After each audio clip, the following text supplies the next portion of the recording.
السلام علیکم ورحمۃ اللہ وبرکاتہ۔ آج ہم افسانہ افسانہ جس کا نام ہے درد کا مارا، اس کا ہم خلاصہ آج پڑھیں گے۔ اس کا خلاصہ آج ہم بیان کرنے کی کوشش کریں گے۔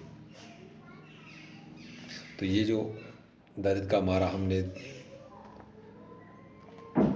2-3 لیکچرز میں ہم نے پڑھا ہے، تو آج ہم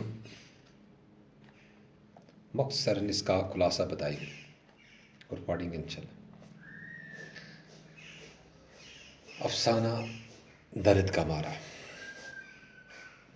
تو یہ افسانہ اس طرح سے اس کا خلاصہ شروع ہوتا ہے کہ لڑکی تیسری بار سمجھو کے دکان کے سامنے سے گزر جاتی ہے تو سمجھو کے ہونٹوں پر مسکراہٹ پھیل جاتی ہے، اور یہی مسکراہٹ اداسی میں تبدیل ہو جاتی ہے جب دکان کے اندر اخروٹ کی لکڑی کی منقش تپائی پر کھڑا نکلی چیتے کا بچہ اپنی ماں کے انتظار میں خوشی اور اداسی کے لمحے گن رہا ہو۔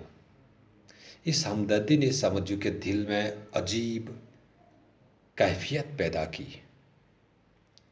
بنڈ پر سمجھو کی دکان بہت پرانی تھی۔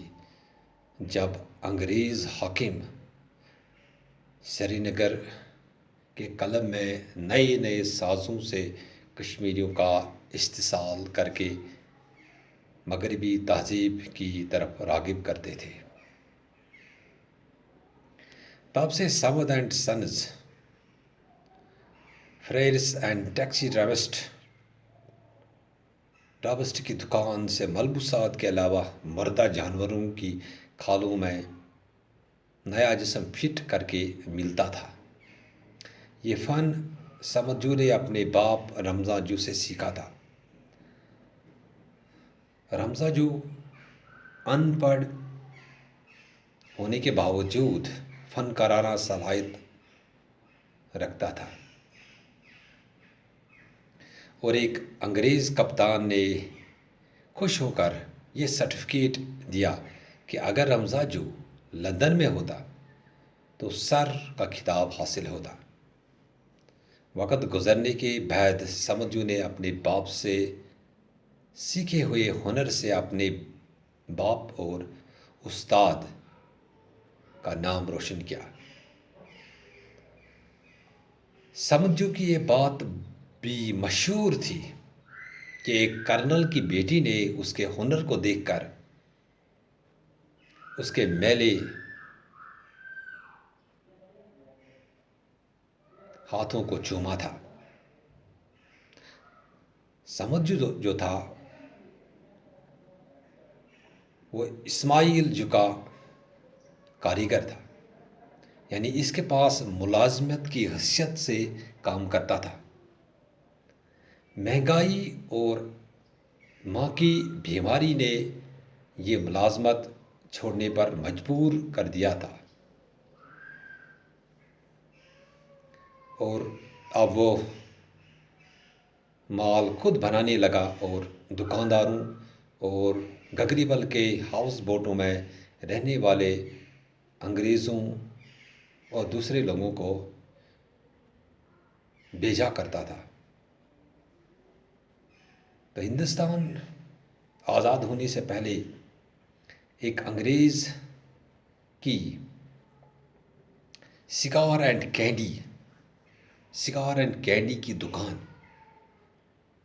سمجھو کو حاصل ہو گئی، اور جلد ہی سمت اینڈ سنز فریڈس اینڈ ٹیکسی ڈرابسٹ کا بورڈ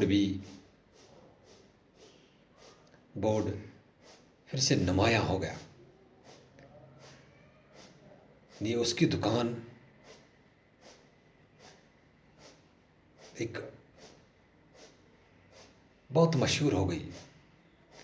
یہ بورڈ ابھی بھی اتنا مشہور ہے کہ ہر آنے والا سیاح سری نگر میں اس کی تلاش کرتا ہے۔ سمجھو محنت سے بڑا امیر اور مالدار بن گیا۔ لڑکی کے بار بار آنے سے سمجھو پرانے خیالوں میں گم ہو جاتا ہے، کیونکہ سمجھو نے بگڑے ہوئے سنورتے حالات دیکھے تھے، کیونکہ ان کا مکان جو تھا وہ بھی ایک آگ کی واردات میں پورا تہس نہس ہوا تھا، اور ان کی حالت جو تھی، گھریلو حالت جو تھی، وہ بالکل پست ہو چکی تھی۔ اس لیے اس لڑکی کو دیکھ کر اس کو اپنے بیتے ہوئے لمحے یاد آتے ہیں۔ اب کی بار لڑکی نے دام پوچھا۔ جب تیسری بار اس کے دکان پر آئی تو اس نے اس چیتے کے بچے جو مصنوعی تھا اس کا دام پوچھا۔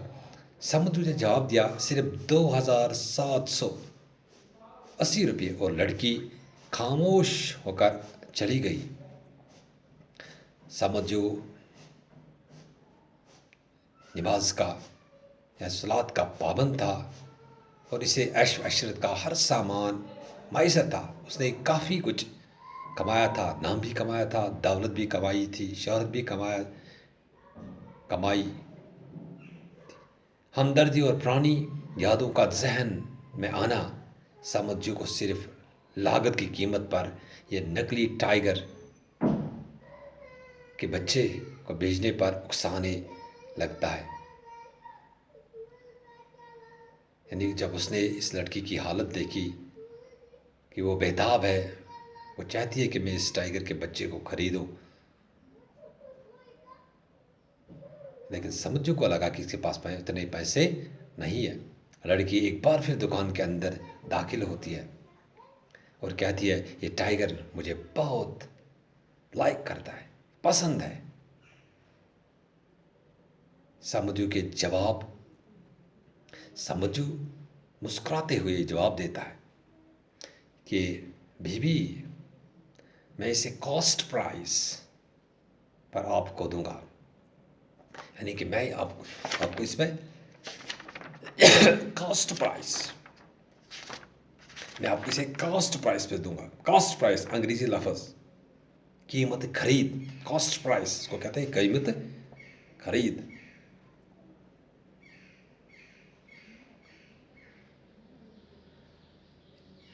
آپ کو کاسٹ پرائس پہ دوں گا، خالی 1780 روپے، آپ کو صرف 1780 روپے دینے ہیں۔ لڑکی نے کہا کہ قیمت میں ایک دم اس قدر کمی؟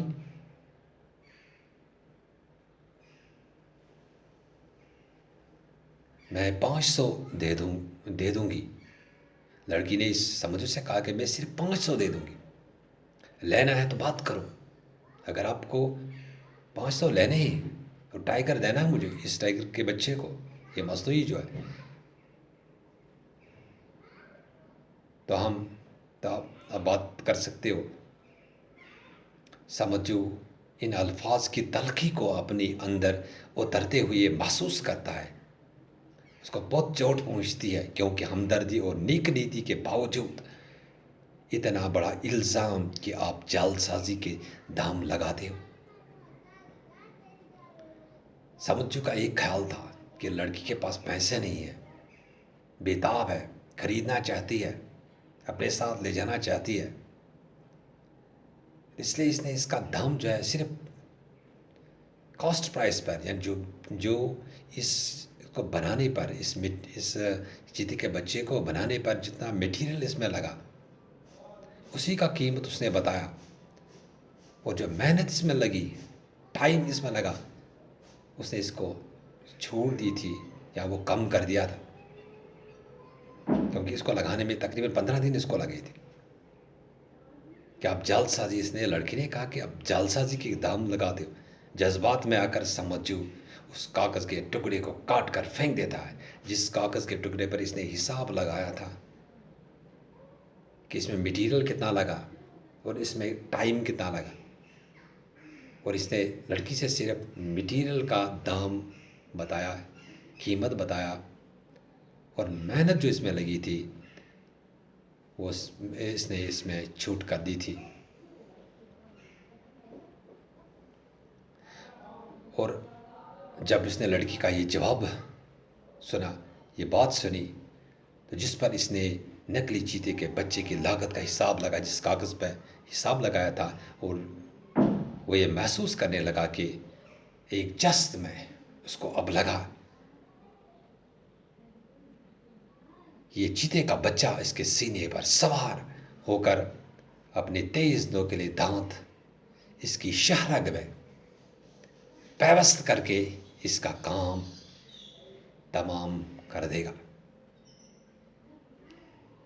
یعنی اب اس لڑکی کا جواب، اس کی نیت ایک تھی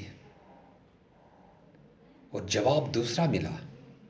اب اسے لگا کہ یہ جو چیتے کا بچہ میں نے بنایا، یہ اب میرا ہی خون پینے جا رہا ہے.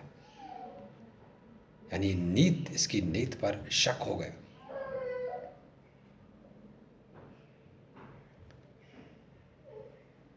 Thank you. انشاءاللہ اس کے سوال جو ہے دوسرے لیسن میں، دوسرے لیکچر میں پڑھیں گے. باقی والسلام، شکریہ.